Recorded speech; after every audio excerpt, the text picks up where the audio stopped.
come to a point where I'm like, you need to go inwards. You need to go inwards and first of all, clear anything inside. I started inner child healing, all these things. And really for a minute, or for me it was months, really for months, working on my inner self.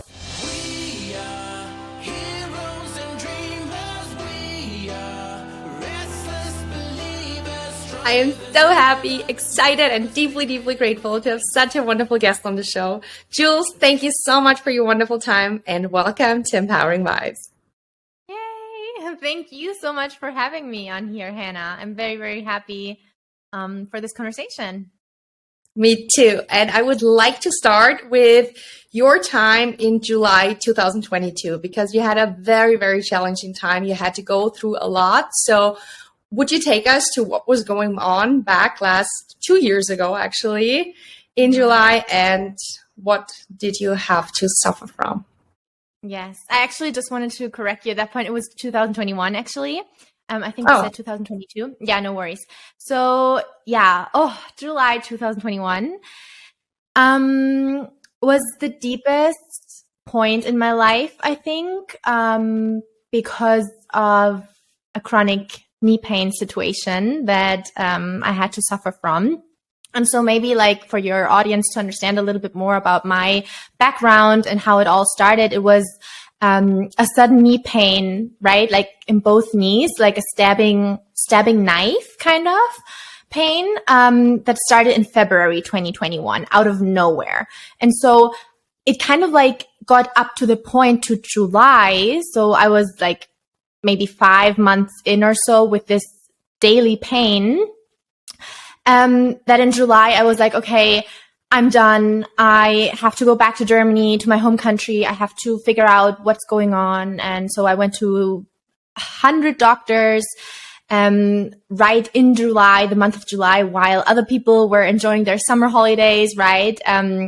Being on the lakes or going on vacation. I was stationary in different hospitals all across Germany. So they tried to figure out what was going on with the pain in my knees, but no one could. So at that point, I was in hospital. I was just turning 22, actually.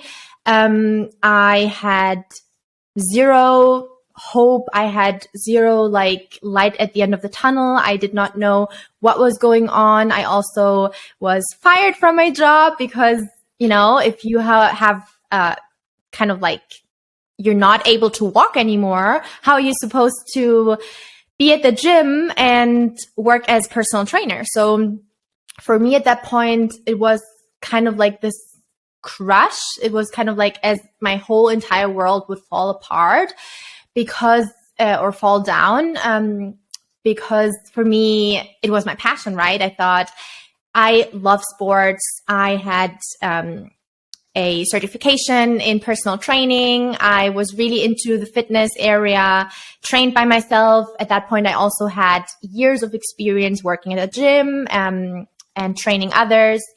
And so at that moment when I got fired from a 5-year career, kind of, because I was working my way up at that gym, was kind of really, really frustrating, right? So I was super desperate, had no income anymore, no job. I was bedridden there in the hospital, just thinking about my life and what to do next. And suddenly this whole idea of me creating a girls only gym in the future and me being the empowering personal trainer suddenly collapsed because I could barely move. So I have goosebumps when I talk about that. I have right now full body chills because it was such a deeply transformative time. What would you say, even though it was so challenging, now looking back, what was the biggest lesson, or what did you learn? What does this challenging time teach you about yourself, about life, whatever? Yeah, What do a you lot. feel like that experience was for? Hmm. That's a good question. Actually, a lot. I cannot even put it like into one lesson or so, because there were so many different lessons that now I still work on it, right? Like there's still something coming up and I'm like, oh, wow, this comes back to that challenging time, that year of 2021 that was, the whole year was challenging itself. I think one of the biggest lessons was definitely accepting myself and loving myself on a deeper level, understanding myself, getting to know my inner self.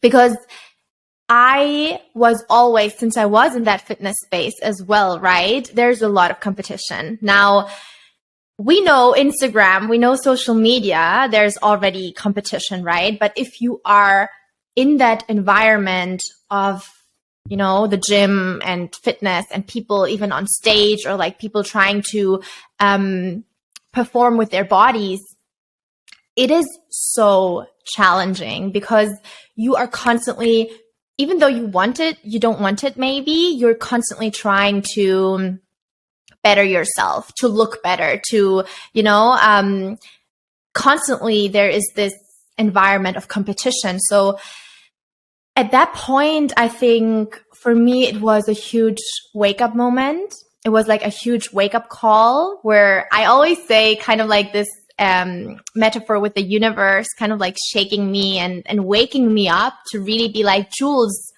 what it is that truly matters. Why are you here? Like, why are you here on earth? Does it really truly matter that much if you have visible abs and like a popping booty, you know? So it was kind of like that.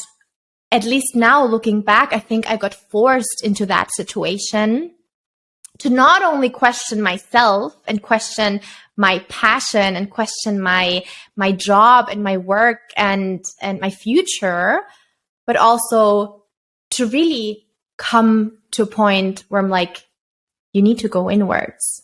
You need to go inwards and first of all, clear anything inside. I started like, you know, inner child healing, all these things. And really for a minute, or for me, it was months, really for months, working on my inner self. Yeah. That's beautiful. Was that the path how you healed your knees, or how did you manage to heal your knees?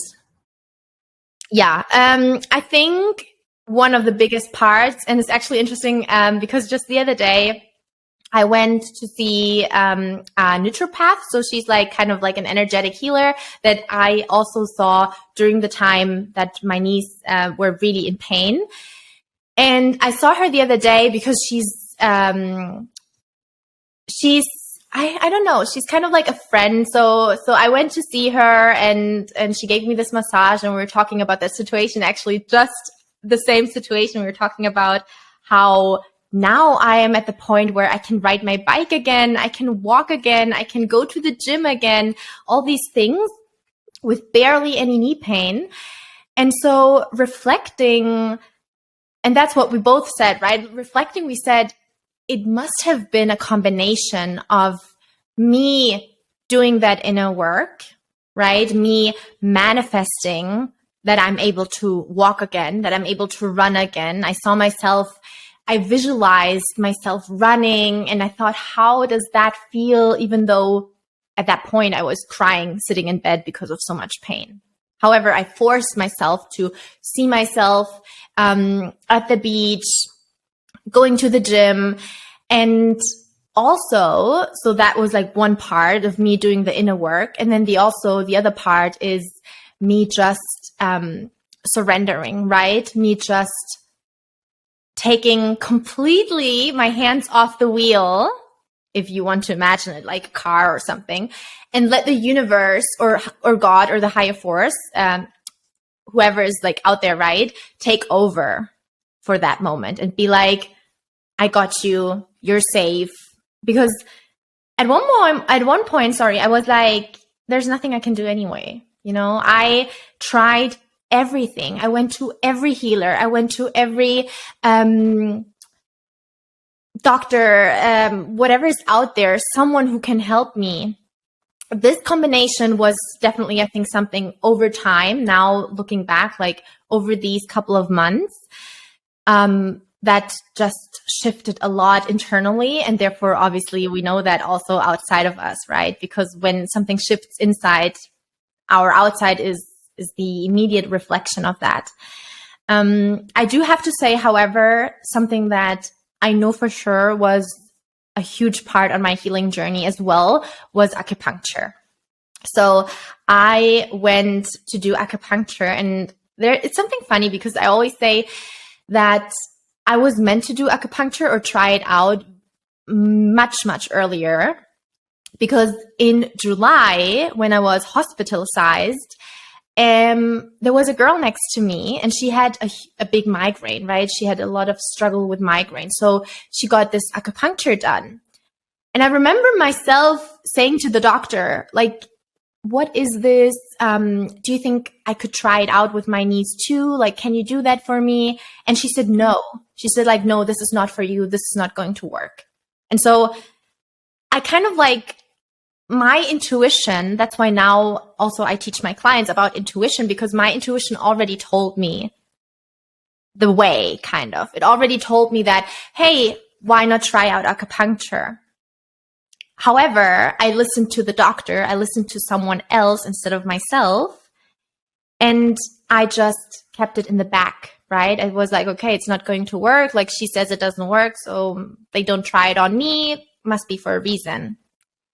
Now, 3 months later, in October, or a couple of months later, in October, I went back to Chile because I was like, okay, here in Germany, no one can help me anyway, so I might as well just continue with my travels and, go back to where it all started. I traveled back to Chile. The doors were open. The country opened again for foreigners because of pandemic. It was closed temporarily, right? So I went back. I was the first one on the plane, entering the country, and I started acupuncture there. And I got introduced to acupuncture through a friend because she had actually like an injury in her foot, and she was telling me, why do you not try acupuncture? Like, it really helped me with the pain. It really helped me in general. So it might as well help for your knees. And I remember since then in October, I was so fed up. I wanted just to enjoy my life and be at the beach and, have a good time and also distract myself from the pain and do something fun. So I remember telling her, like, no, it's not going to work. I've tried everything. It is not going to work. And she was like, you might as well just try it. I mean, it costs a couple of bucks here. So you have even like spent thousands of dollars at that point. So these couple of bucks won't hurt you. And I was like, okay, let's do it. Totally unexpected, totally with like no expectation at all. Went to that lady. And until this point, I still go to her. I still see her because not only did she manage to really help me with the pain management and like me bending my knees again, like through the sessions, I could bend my knees more and more and more. She also, now I go to her whenever I'm in Chile because she also like the acupuncture just for my nervous system, for my emotions. It's magical. It truly has helped me so, so, so much. That's beautiful. Yeah. I've worked a lot with acupuncture too, and I can absolutely say the same. It's so, and I find this so, so fascinating how deep we humans actually are and how that, our mind can just grasp such a little part of it and that we actually, all these energy meridians and stuff like this. We didn't grow up with that. You're from Germany, I'm from Austria. So this is like not how we grew up. And to have faith in these things and then to actually see them work is, I always find it's like, it has such a vibe of a miracle. And I love those healing journeys. So thank you so much for sharing yours. Totally. Of course. You didn't only heal yourself though, like you made a huge giant shift with basically every facet of your life. So would you share that with us too? Yeah, totally. Do you mean like in sense of like career, or what do you mean exactly? Absolutely. Absolutely. We can also touch on relationship afterwards, because I think you have also a lot to tell about that. But right now I'm talking more about what you mentioned already, your purpose, and that you saw it always in the fitness industry. But today you're coaching women, empowering them, you're teaching them about manifesting. So what was going on from the point of you wanting to own your own gym to the life you're living right now? Oh, wow. So much. Yeah. So much. Totally.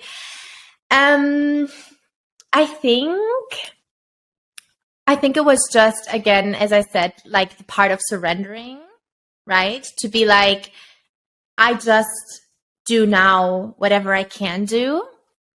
And through this journey, so I even remember afterwards, like I got so much better with my knee pain, and I could bend them again because I could not even bend them. Like going to the toilet was a huge problem. Like I could not bend my knees. I could not sit down comfortably.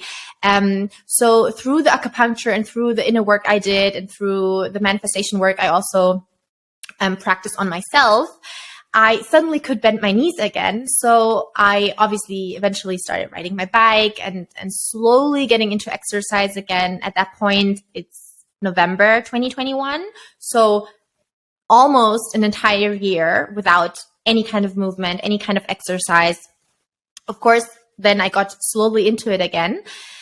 And I remember I even kept, for quite a while, I kept thinking that the gym is it. Not that strongly attached anymore, but at least I was still, because this was like my huge life project, right? So I still kept thinking, awesome, now I'm getting better. I can go back to teaching classes. I can go back to, to working at different gyms all over the world like before. That's so nice. And somehow it took me until June 2022, so an entire year later, and that at that point I was also taking on clients online, that I realized, you know what? I actually do not enjoy that so much anymore. I actually do not prefer, how can I put that into words? I actually prefer much more to teach my clients things mindset, things manifestation, everything or all parts of what I have learned for myself or I taught myself, and that has helped me that much. And so I hired my first business coach also in June 2022. And it was so funny because I told her that actually in the sessions that I'm doing with my clients, with my fitness clients, I actually teach them like manifestation and like mindset, right? Like we actually meditate together. We actually do all these like mindset things. And so I was wondering, and then I was questioning it as well, because I thought, and I talked about that with my mentor back then, that they come to me for wanting to lose weight, for wanting to eat healthier, get into a better shape. And yes, these things, of course, are totally valid and are totally acceptable, or if that's something they want, of course, I can do that. But is it really something that I want? And so, this was kind of like the process where I understood that no, it's actually not what I want anymore. And I also, because of course there have been years and years and years of work behind that, right? I had an entire program established already. I had a website, like thousands of hours probably and years of experience in the fitness area were suddenly not worth it all anymore because it was not what I wanted. And so it took me a couple of months to then, from June 2022 to like October, November 2022, to really, again, go inside and be like, okay, this is maybe not it. And also it's okay if it's not. It's okay. It's totally okay. I do not have to beat myself up for that, right? So I was even, and this is like something shocking. I'm going to tell you and the audience. Most of the people do not know that about me. I was still in my last couple of years of studying fitness economics, and I dropped out. I left, which again, for other people, it would be probably maybe something like, oh, can you not finish? Like, can you not just stick with it or go through at least to have some kind of title, or you have been in that area, in that space for so long, like it would cost nothing to you to finish that career. But it was just not in alignment anymore with me. So I said, F it, I drop out. It's not that I don't like it anymore to not be able to finish it, but it's just something that has not priority right now. For me, priority right now is to teach and show and empower women who go through something similar or who maybe need some guidance, because there's much more that I can share. That's amazing. That's absolutely amazing. And from somebody, like I had a lot of university studies and university degrees, and I was always like pursuing that path. And now looking back, I wish I would have dropped out earlier, or I wish I would have dropped out and stuff. So, because I had an amazing time, and I believe every part belongs to my journey. But also, I wish, like, sometimes I admire so much people who are younger and who are already in that mindset and on their entrepreneurial journey, because I believe what I learned at university, I'm not applying anything to life. Like, I studied marketing and media management, and it was all nice and good and interesting to learn. But then when I started my own business, because I have, beside the coaching business, I have another business, a yoga company, and nothing of what I learned at university was what real life marketing looked like. So congratulations to your courage and your bravery, because I know what it's like to think that's what expected from me, no matter if it's from your parents, your grandparents, society, or it's just what you believe you gotta do to go the right path and to be, a successful, good person. I know what it's like to leave that path, and I know how much courage it takes. So congratulations, you can be so proud. And would you, though, for somebody listening who's maybe right now in the same situation and who's maybe right now as well struggling with, I know my parents want me to go that path, but then actually my heart tells me to drop that, even though I put so much work and effort into it already. What gave you the courage to actually go that path? Yeah. And it's funny because I actually don't see it as courage. I actually don't feel, and I've heard that a couple of times, like, oh, Jules, you're so courageous.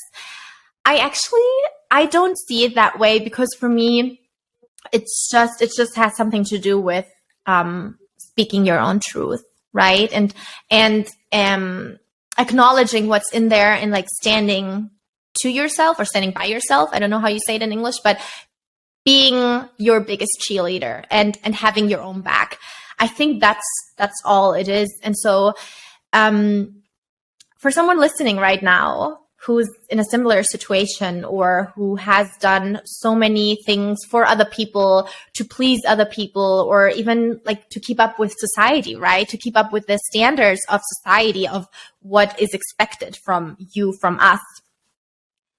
I think just live life and not taking it as seriously was something that helped me a lot, because this is kind of like, not everyone will agree, right? But for me, I think we are all going to die anyway. Like, honestly, it's just a game. This life, it's just a game. And you have to become good at obviously at playing it, but also you have to make sure that it's enjoyable for you, because at one point we're all going to not be here anymore. And what is worse, I'm actually reading a book right now where she said the same. She was like, on dying. I'm just going to say it like that. She was dying, and she said, I wish I would have done what I wanted earlier. And so this is like, it's so funny because now I'm reading that book and I should have probably read that much earlier, right? But now I'm reading it and I'm like, yes, because that's how it is, right? That's how it is. We are here once, it's a once in a lifetime thing as we are. Of course, there's maybe the possibility that our soul comes back, of course, in another form or human or being, whatever.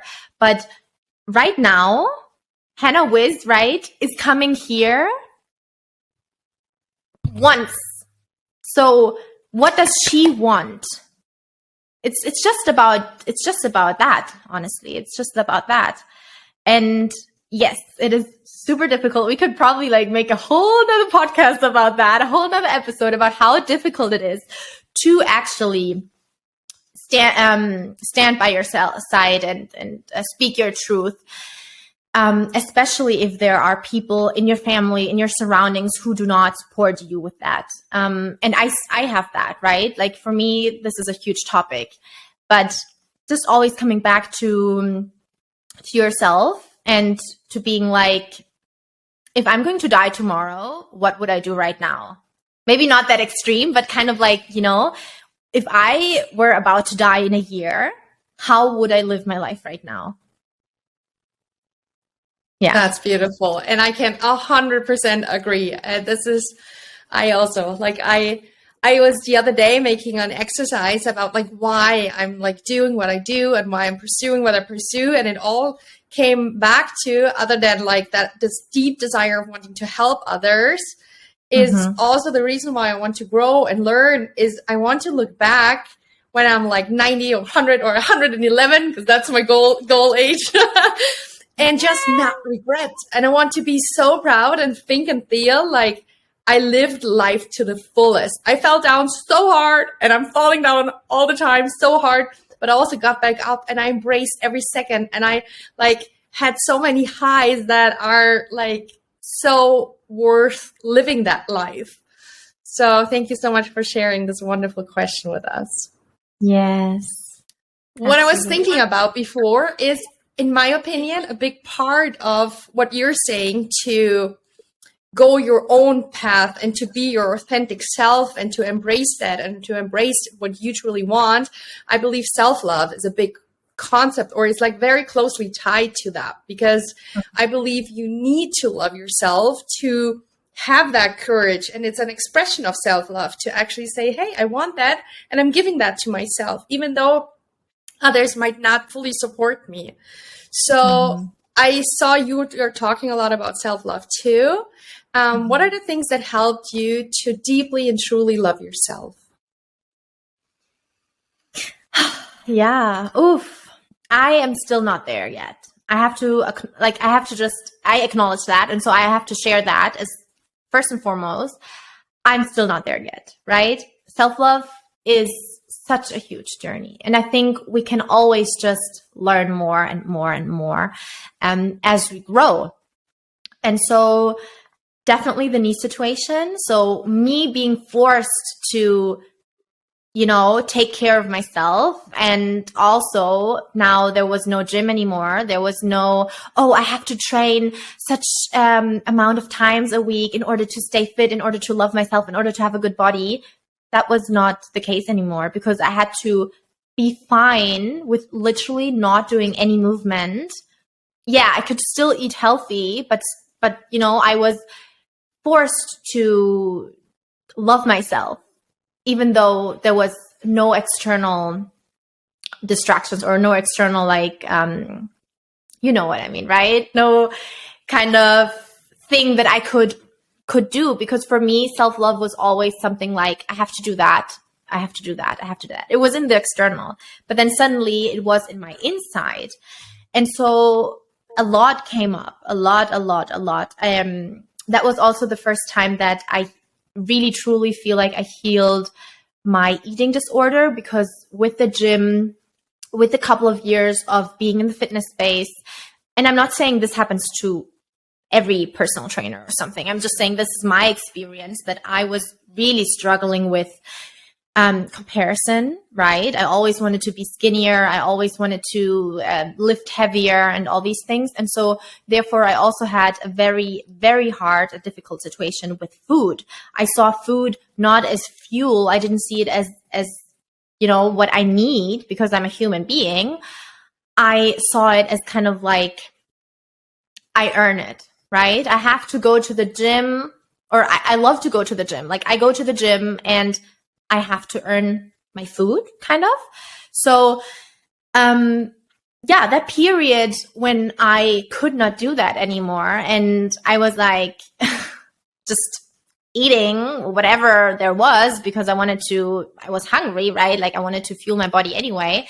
That was also when this whole process of self-love kept rolling and increasing by me accepting or realizing was actually, again, this wake-up call of like, I don't have to do this in order to get that, right? I was not even like looking at myself in the mirror every day, because back then I looked every day. This is like stupid now looking back. Every day I checked if I gained weight somewhere or if something like looked different or so because I ate pizza the other night. So in that process, in that time, these months of not working out and still eating whatever I wanted to, I kind of like also realized that, hey, now eventually after I don't know how many months, I look at myself naked in the mirror and I'm like, I actually don't look that bad. Like, I don't even know why I was so stressed about it before, right? And so, of course, that hand in hand with what I said, like the mindset work with self-love meditations, I journaled a lot about what I like about myself. I forced myself to look into the mirror, again, sometimes with clothes, sometimes without, and pick the things that I would before not like about myself, or I would be like, this could be better. My stomach could be flatter. My, hips could be not that standing out or whatever. And I looked at myself and I was just like actively trying to find the things that I really, really love about myself. And then kind of like have this balance where I'd be like, there are always things that maybe as a woman you don't like so much, but look how you look. I mean, look how you feel in yourself. Look how amazing this body, it's currently healing itself. Do you really want to stress about the pizza you ate the other night? So I was asking myself these questions, and that is when the whole self-love journey, I think, got really into what it is now. Thank you so much for sharing, and also for your vulnerability. Really. Yeah, no, I'm like, did that help? Like, did that answer the question? I feel like it's such a big topic. I could go on forever and ever, but I also want to keep this obviously in a frame. It is a huge topic and it's a deep topic, and I feel like it's so intertwined with so many other things because, as you said, it's a huge mindset shift, and it's like mindset, heart set. It's involved like with our actions, but then also it's not only our actions, because then it's, as you said, it was very conditional. If you only tie your self-love to certain actions that you do, but then again, if you tell yourself you love yourself, but your actions don't align with like actually loving yourself, then you don't really signal to yourself that you actually do. So I totally understand that it's such a huge topic. And I love, though, that you just gave very concrete action steps. And I think somebody listening or watching right now can really take and say like, okay, from now on, I will every day look in the mirror for like 2 minutes and just pick 3 things that I really like about myself, despite maybe having 10 other things I don't like, but I will right now focus on 3 things I like about myself. And actually, that's something I did as well, and that helped me a lot. And I was just thinking while you're talking, like, I should start doing that again. So even if you didn't inspire anybody else, you inspired me. So thank you so much for sharing. Yay. No, and I'm honestly, I have to say at that point, I have to say that it's not easy, right? It's not easy at all. And so if you are listening right now and you're at the very beginning of this self-love journey, or of accepting yourself, or whatever it might be, going your own way, have some compassion, like have some self-compassion, because it's not going to happen from one day to another. I can already tell you that. And that's okay. Like sometimes we think we need to rush things. Sometimes we think we need to, I was always thinking, oh, like, why can I not just love myself the way I am? Like, why can I not just be happy with how I look, or how, and it's not going to happen from one day to another. And I think important is also that if you are, and actually I also teach that exercise to my clients right now, that I'm like, if you are in front of the mirror and you tell yourself these things, it's okay if it feels uncomfortable in the beginning. It's okay if it feels like kind of like this icky feeling and you're like, I actually have a really hard time even just mentioning something nice about myself. But it's going to like kind of by itself develop into a habit. And then at one point you might say something and you're like, oh yeah. And you look at yourself and you're like, now I can feel it, right? So I think here, not expecting it to happen that fast and just continuously doing these exercises, this is something that helps a lot. And then at one point, again, as I said, you realize yourself saying something or doing something self-love related, and you actually reflect and think, wow, maybe 2 months ago, 3 months ago, I would not think the way I think now. Absolutely. Yeah. What would you say from like the 20-year-old version of you till today? What was the biggest mindset shifts that you made? The biggest mindset shifts, I think definitely the one with the acceptance, self-acceptance. Knowing that I do not have to look in the outside in order to love myself. I do not have to seek approval from anyone but myself. So this one was huge. Realizing that, this kind of like shift of actually it's all about me, right? This might sound a little bit like for some people maybe too like egocentric or something, but no, in the end, it's you in that game or in that movie even, and you're the main character. You're the one, playing the game. And so it's my thoughts. It's my thoughts that matter. It doesn't matter what someone else thinks. It doesn't matter if he thinks I'm beautiful, if he thinks I'm, I don't know, I have a good body or I look nice. It's me. I have to think that first. And so this was like a huge shift of seeking approval from the outside to actually giving the approval to myself. That was like self-love related. And so obviously then also my relationships changed completely, right? Because it's this internal process that again reflects in the outside. And then I think, this also the other mindset shift, one of the huge ones was the not doing it for others, but doing it for me. So knowing that if I'm the main character of my movie, then I don't have to do anything in order to please other people.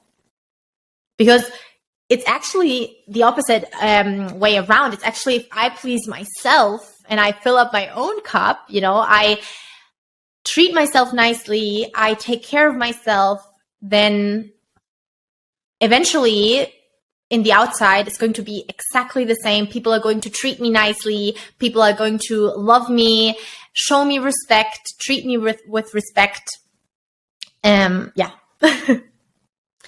I think, the biggest. Absolutely. And that made me think of a topic that we were talking before about, that you were mentioning on Instagram. You were talking a little bit about toxic relationships. Mm-hmm. And I believe that this mindset shift also shifted a lot how your relationships were. So this is something I don't have any experience with. Therefore, in none of my podcast episodes that was ever touched on, because thankfully, I don't know. I just don't have experience with that. Mm-hmm. So would you maybe like tell us a little bit about that topic / your experience with a relationship that felt very toxic to you? And then most importantly, how did you find your way out so that somebody who's maybe watching or listening, who's experiencing exactly that right now, that we can together get that person a little bit a roadmap or a direction or a next step to go to a path of getting relationships that support them rather than to weigh them down? Mm-hmm. Mm-hmm. Yeah, I definitely would say the next step is one of the most important steps. For me, it was, just, again, listening to yourself, and it's so hard. And I know how hard it is because I have been before in relationships that I knew they were not good for me. I knew it that this guy is not treating me well. And still, I always went back to him again and over and over and over again. But why? Because I was seeking approval from the outside. I was looking for love in the outside, and I didn't give it to myself. And so right here, the next biggest step I would recommend is doing something for yourself and really practicing self-love. It sounds that easy, and it's not, but really, really, really practicing self-love, being mindful, because it's actually funny because that happened to me, that the more I practiced self-love, the more I did these exercises, the more I also read books and listened to podcasts about that topic of, how you can stop seeking approval from there, but like turn it into you.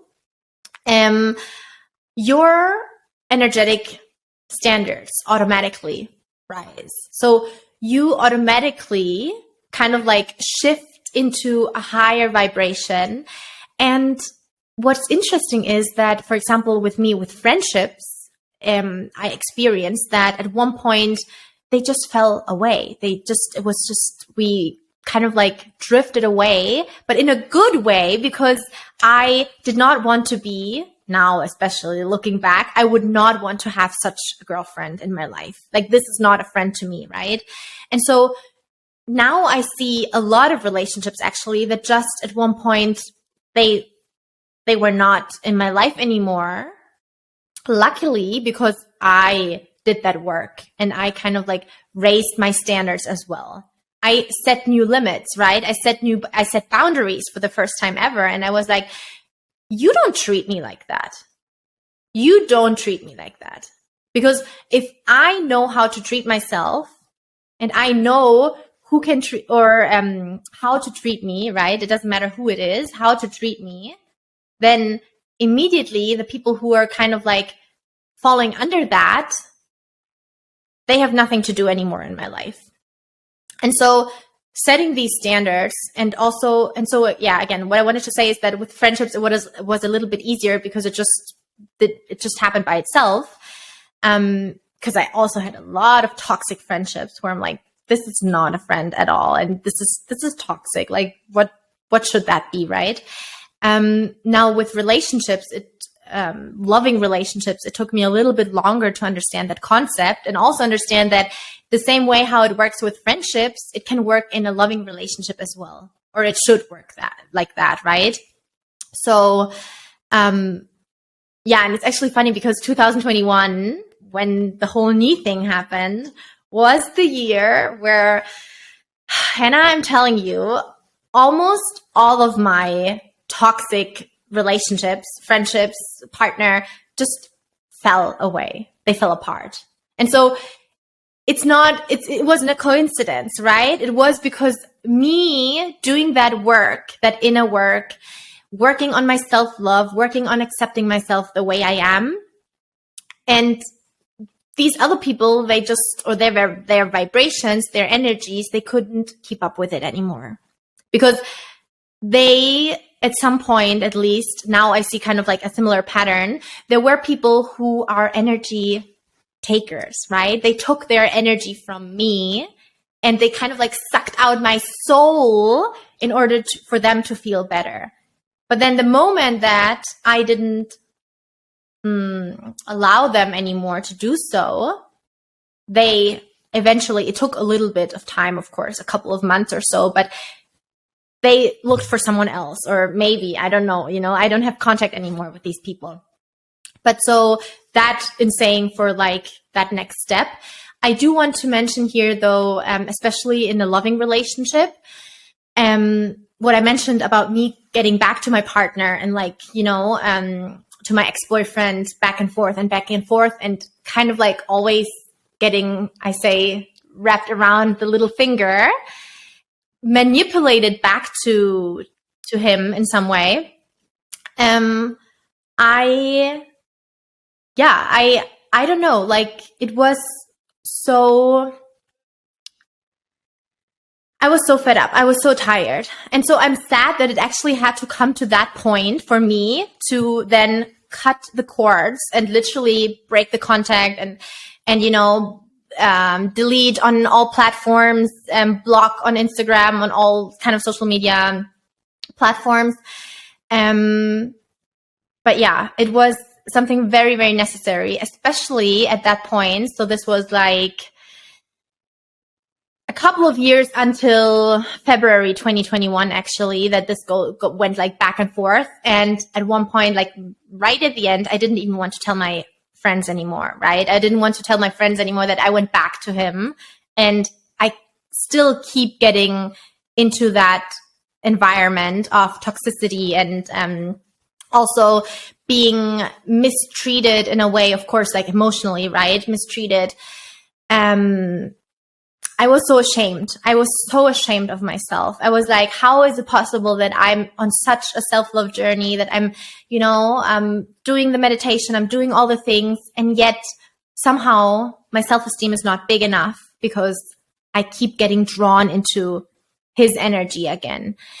And I was tired of it. And every time, so many breakups, so many get-togethers or getting back again. And so, at one point I was just overtired, I guess. I was so fed up and I said, now we're not going to go back together because I don't feel well. And yes, there are a couple of nice moments, but then 90% is manipulation, is feeling emotionally drained, is crying, is, not feeling worthy enough. I constantly felt that even though I'm trying to be my best version yet, he didn't see me that way. He still had things to kind of like very, very narcissistic traits, still things in a fight, for example, to then throw something at me that was the exact opposite. And, and me thinking like, what kind of movie are we playing right here? Like, am I the bad guy now? And so, it was just at a point where I was like, I can't deal with that anymore. And so even though it was so difficult, of course, because there was also, of course, there were feelings, right? But I was like, I can't do this anymore. I know that I deserve better. I know it. And it won't happen. It won't come to me, this guy that I'm manifesting, this incredible, caring, loving partner that I really, truly deserve and want. He's not going to come to me if I keep running back to someone that does not deserve me. And yes, it took me a while, but when I did it, when I finally forced myself to block him everywhere, to, not be at the same places anymore that he was, and really stick with that decision also, eventually the right guy came into my life. Totally unexpected, totally not even wanting to be in a relationship again, because again, I was really tired of guys. I was really sad of like, not sad, but I was like not wanting to be sad, you know, for a guy anymore. And I was just living my best life as usual. That's when then the right person comes. And yeah, I want to encourage someone listening right now who might go through a similar situation that there is the right guy. There, he is out there. And if you're manifesting him, or if you're already having a vision of him, he's there, but you have to let go of that person first, that person who you know in your heart is not the one, right? Thank that you was so long. much for sharing. Yes, very helpful. Very, very helpful. And while you were talking, I was thinking like it comes back down to self-love, and that at some point when you were so fed up, you decided to love yourself more than you loved him. So that's why I said it's all, yes, we can do the meditations and we can do the mirror exercises, and they're all so helpful and so necessary. But then all it comes like the equal amount of importance is how we're taking actions. Are these actions aligned with loving ourselves or not? And I believe that you cut cords to that guy was showing yourself like, okay, I truly love myself because I value myself more than that. I deserve better. And to me, that is real self-love. So you can be so proud of yourself. And thank you so much for sharing all of this. I'm sure lots of listeners or viewers like drew so much value out of this. And thank you so much for the wonderful conversation overall, for being such a wonderful light and inspiring others and going your path and teaching others how they can step into their full light and how they can create a fulfilled, happy life based on their terms, whatever they desire. So thank you so much. Oh, thank you, Hannah. Thank you so much that I was able to talk here, to share my story, for us to have this conversation, of course, and hopefully inspire, empower, and reach the right people, these like-minded women who need to hear exactly that. Absolutely. Thank you so much.